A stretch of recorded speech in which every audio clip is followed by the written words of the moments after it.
Assalamualaikum warahmatullahi wabarakatuh. Salam sehat dan bahagia Bapak Ibu Guru Penggerak. Perkenalkan, saya Arafi Kusuma Rahman, calon guru penggerak Angkatan 9 dari Kota Surakarta.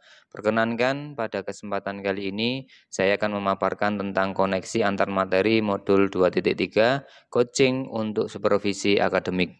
Pada pertanyaan yang pertama, pemikiran reflektif terkait pengalaman belajar. Pada pertanyaannya adalah pengalaman atau materi pembelajaran yang baru saja saya peroleh adalah coaching adalah sebuah proses kolaborasi yang berfokus pada solusi, berorientasi pada hasil, dan sistematis, di mana coach memfasilitasi peningkatan atas performa kerja, pengalaman hidup, pembelajaran diri, dan pertumbuhan pribadi dari seorang coach. Ada 3 prinsip coaching yang saya ketahui, yakni asas kemitraan, proses kreatif, dan memaksimalkan potensi. Kompetensi inti yang harus seorang coach kuasai adalah kehadiran penuh, mendengarkan aktif, dan mengajukan pertanyaan berbobot.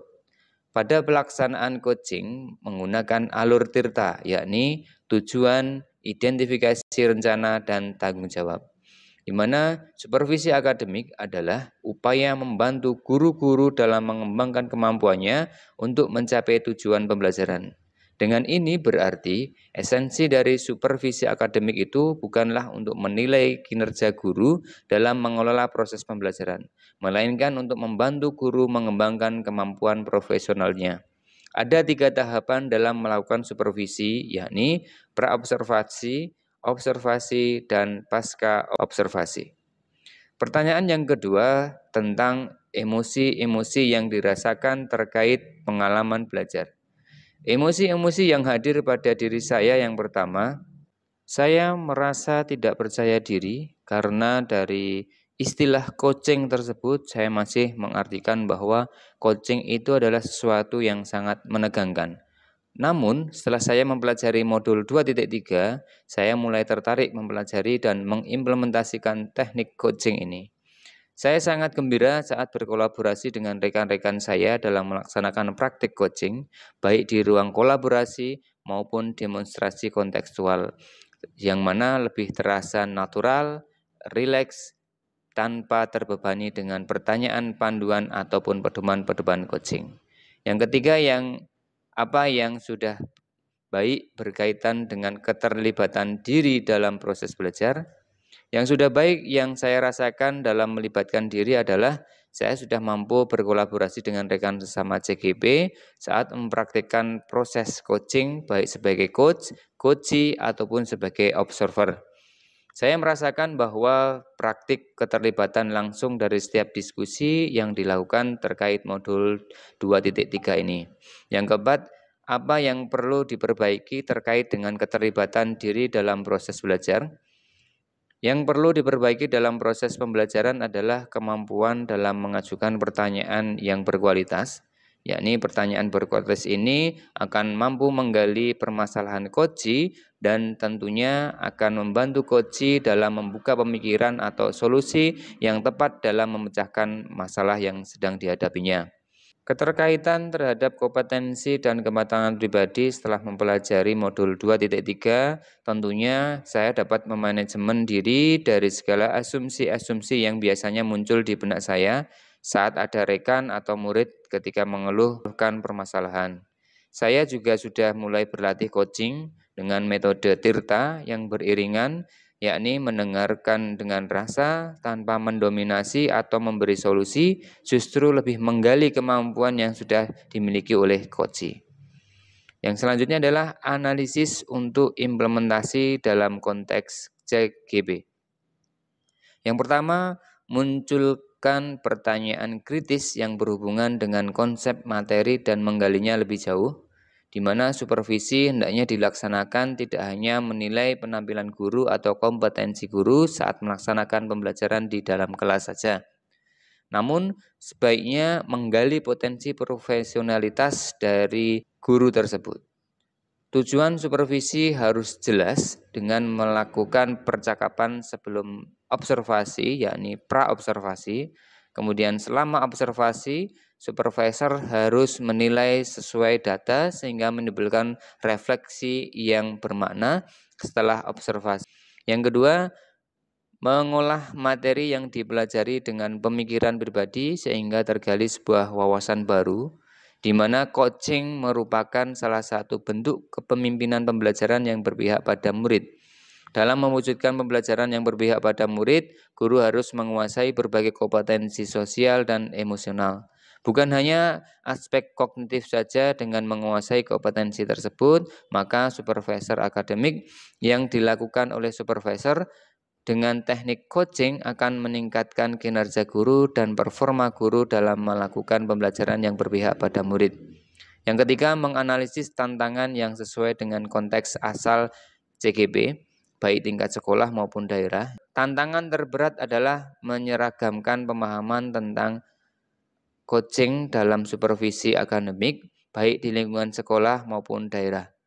Selama ini, supervisi dianggap sebagai hal yang menakutkan karena guru atau orang yang disupervisi akan takut dinilai. Seolah-olah supervisor itu adalah orang yang mencari kesalahan atau guru sendiri merasa terbebani untuk melakukan hal yang terbaik saat dilakukan supervisi. Hakikat dari supervisi seharusnya meningkatkan kinerja dan performa guru, serta menggali kompetensi yang dimiliki oleh guru. Yang keempat, memunculkan alternatif solusi terhadap tantangan yang diidentifikasi.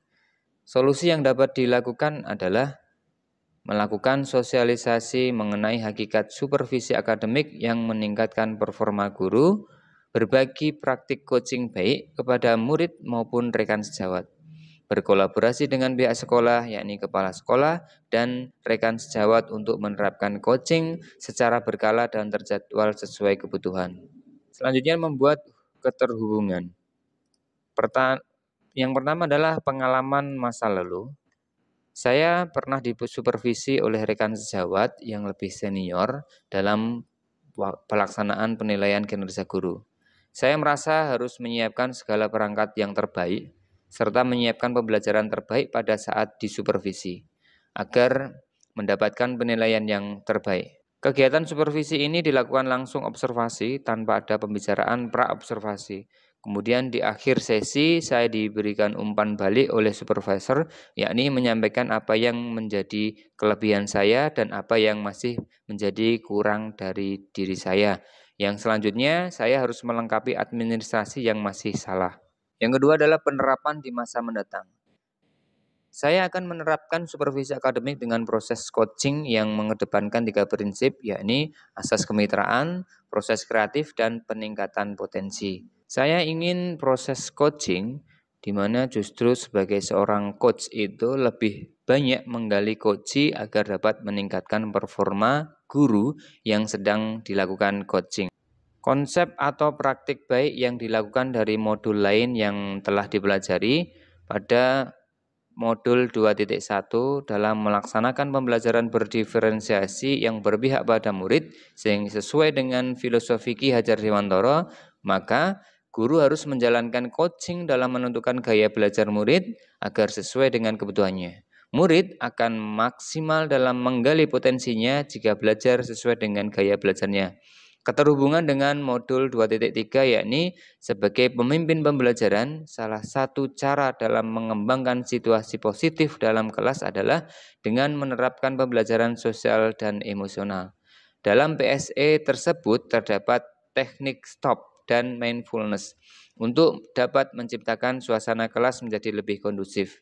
Saat melakukan coaching pun, seorang coach harus melakukan teknik mindfulness agar selama proses coaching, seorang coach hadir sepenuhnya dalam semua sesi tersebut.